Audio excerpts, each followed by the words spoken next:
सामने बोल रहे हैं, और कमाल की बात यह है उनको डिफेंड करने के लिए पैनलिस्ट भी मिल जा रहे हैं, और उनका डिफेंस यह है कि इस देश में ट्विटर पर कुछ फेसलेस लोग कुछ और लोगों को ट्रेंड करा रहे हैं।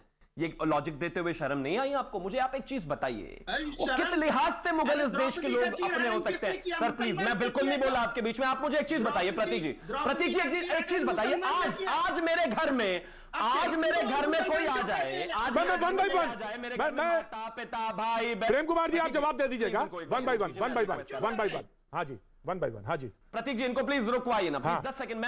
मैं सिर्फ इतना पूछना चाहता हूं, आप मुझे एक चीज बताइए, आज मेरे घर में कोई आ जाए, मेरे माता बहन पिता सबको काट दे मार दे, उसके बाद उस घर में रहने लगे और फिर वहीं पर वो मर जाए, तो क्या वो मेरा सगा भाई हो गया, या मेरा देशवासी हो गया, या मेरा पड़ोसी हो गया, या मेरा रिश्तेदार हो गया? नहीं, वो लुटेरा था, लुटेरा है, लुटेरा रहेगा। उनको जितना ग्लैमराइज आपको करना है करिए कांग्रेस वालों, और ये कांग्रेस का भी, ये मुगलिया कांग्रेस ज्यादा लगती है, मैं फिर से कहना चाहता हूं। क्या बात करते हैं आप? वो कैसे हमारे हो गए भाई? लूटा उन्होंने इस देश को, काटा उन्होंने इस देश को, मारा उन्होंने इस देश को। अरे कम से कम और भी कुछ, हिंदुस्तान में आपको प्रतीकों की और महान लोगों की कमी पड़ गई क्या? महाराणा प्रताप और शिवाजी की कमी पड़ गई क्या? ऐसे लोगों को मान नहीं सकते क्या? या मुस्लिम अपीजमेंट में, माइनॉरिटी अपीजमेंट में इस देश को कितना बर्बाद करोगे?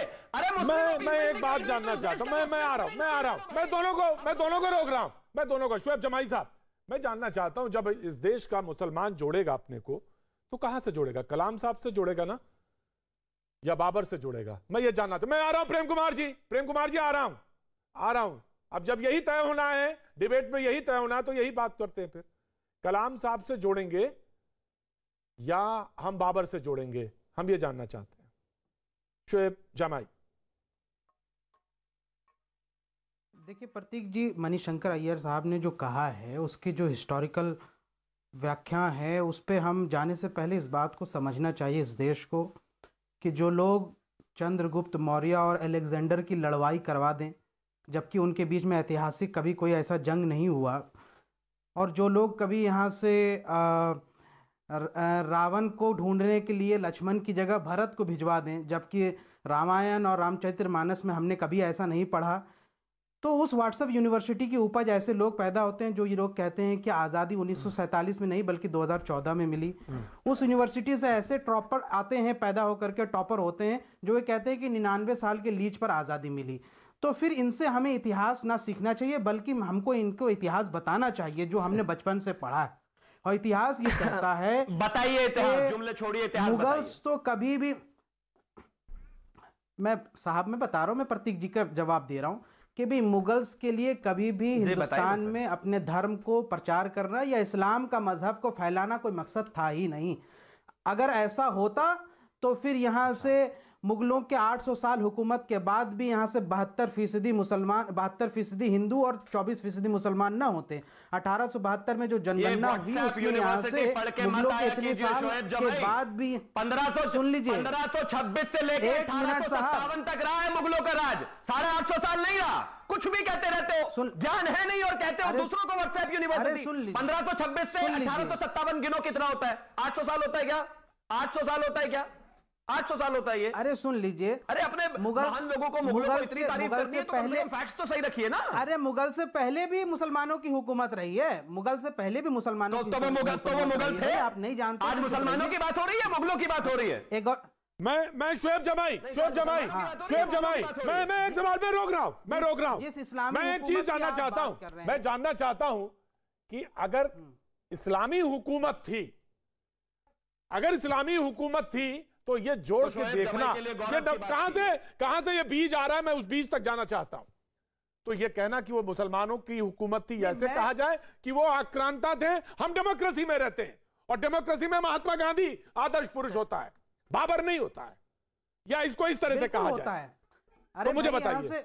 लेकिन इतिहास को अगर आप तोड़ मड़ोड़ करेंगे तो हमें, आप इतिहास रखिए, मैं इतिहास जानना चाहता हूं, बस मैं पर्सपेक्टिव देख रहा था, मैं पर्सपेक्टिव, शुएब जमाई मैं पर्सपेक्टिव देखना चाहता हूं, बस पर्सपेक्टिव की बात कर रहा था, बाकी नहीं। आप स्वतंत्र हैं, आप कहिए, मैं सुनूंगा जी। मैं देखिए 1 बाय 1 डिबेट करेंगे तो अच्छा रहेगा। मैं कुछ कह दूं, उसके बाद जवाब ले लेंगे यहां से सीवन त्यागी जी से, मेरे छोटे भाई हैं।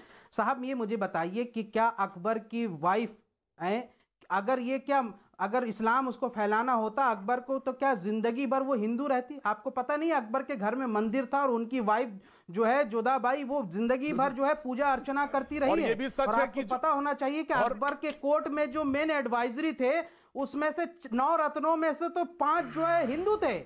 बिरबल हिंदू थे, तानसेन हिंदू जवाब थे, देना चाहता हूं, प्लीज थोड़ा मौका दीजिएगा। उनके कोर्ट में यहाँ से संस्कृत का प्रचार प्रसार इतना हुआ अकबर के जमाने में और शाहजहां के जमाने में। आप शोएब जमाई जी संस्कृत को फैलाया पूरे देश में लूटपाट मारकाट करने के बाद प्रचार करते, देश को सोने की चिड़िया से कंगाल बनाने के बाद हमारे पूरे देश पर कब्जा करीब करने के बाद 1640 से लेकर 1650 उसके लिए आपको बहुत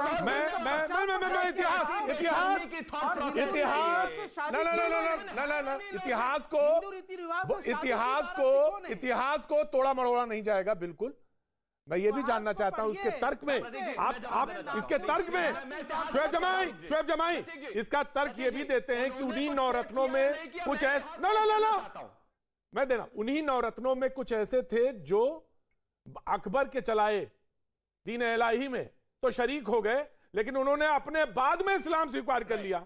और दूसरा तर्क ये भी लोग देते हैं कि सवाल ये है कि हम आदर्श किसे मानेंगे, क्योंकि अगर आदर्श एक बार तय हो जाएगा इस मुल्क का तो फिर यह गफलत नहीं होगी। शोएब जमाई ना प्लीज टेल मी, हम कहां से अपना आदर्श कहां से ढूंढें ये बताएं।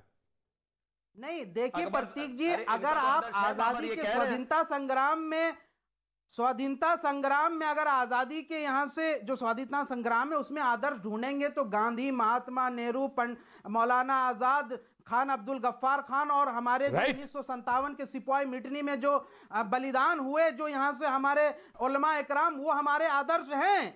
और इनके भी आदर्श यहाँ से फिर श्यामा प्रसाद मुखर्जी, गोडसे, सावरकर ये होंगे। लेकिन अगर आप चंद्रगुप्त मौर्य की तरफ जाएंगे, इतिहास में पीछे जाकर के देखेंगे तो फिर यहाँ फिर अकबर की बात आएगी, दारा सिकों की बात आएगी, औरंगजेब रहमतुल्लाह अलैह की बात आएगी, फिर यहाँ से टिप्पू सुल्तान की बात आएगी। इस बात को समझना जरूरी है। पर बात कीजिए प्रतीक जी, मुझे मौका दीजिएगा, मैं बात करना चाहता हूं, अपनी कुछ बात करना चाहता हूं इतिहास से ही विद डेट्स। जी बात कीजिए, बोलिए त्यागी जी बोलिए। मैं आपसे एक चीज पूछना चाहता हूं प्रतीक जी, मुझे एक चीज बताइए, अगर ये इतना ही धर्म फैलाने वाले थे औरंगजेब से लेकर और तमाम लोग, और इतने ही बड़े ये महान लोग थे, इनको कोई फर्क नहीं पड़ता था किसी चीज से, तो मुझे सिर्फ एक चीज बताइए, 24 नवंबर 1675 में गुरु तेग बहादुर जी का, जो सिखों के 9वें गुरु थे, उनका गला क्यों रेत दिया गया था? ये जो शीशगंज गुरुद्वारा हम रोज जाते हैं, आप तो प्रतीक जी मेरा ख्याल वहीं से रोज पास करते होंगे अपने घर जाने के लिए, क्यों रेत दिया गया था उनका गला? वो क्या कर रहे थे? वो